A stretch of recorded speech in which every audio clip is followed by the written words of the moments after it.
creation. This is the story of our creation.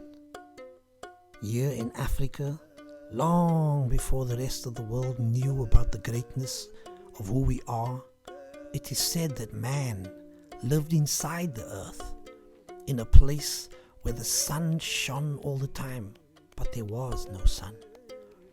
And Kagan was the god, the great ruler of all things. Most people know him as praying mantis, or Hottentots God.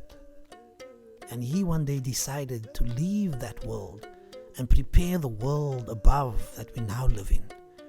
And he went out and he grew trees that stretched for miles and covered the earth in beautiful greenness. And when he saw all was beautiful and great, he decided to return and make a deep hole into the world below. And then he first brought the man to the surface to show him what he had created. And then the man leaned back into the hole to bring the woman. And slowly but surely, all of the people started to come out of the world that they were in, into this new beautiful place that Kagan had created. Then, slowly but surely, the animals peered their heads out of the holes. They were amazed. And the word traveled, and one by one they came out of the hole, and some were so excited they couldn't wait, and they went through the other holes up on the roots of the trees, climbed the trees into the branches to look out into the distance of the beauty around them.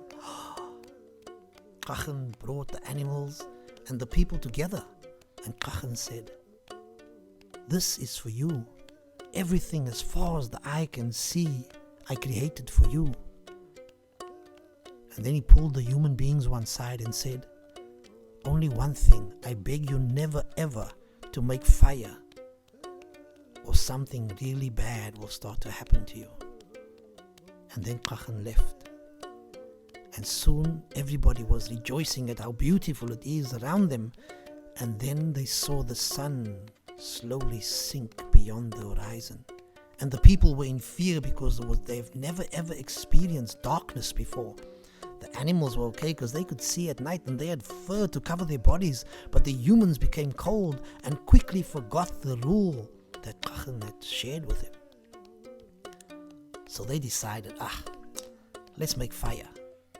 And they started making a fire, and all the animals became afraid and ran into the caves, and some of them found shelter elsewhere to just hide away from this thing called fire. Kagan returned in anger at the humans and said, "You have done a sad thing today, because now you will never ever be able to speak and understand the animals again." And this is a sad moment,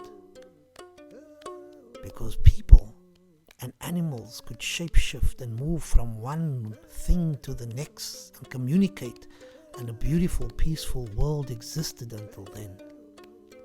So my son,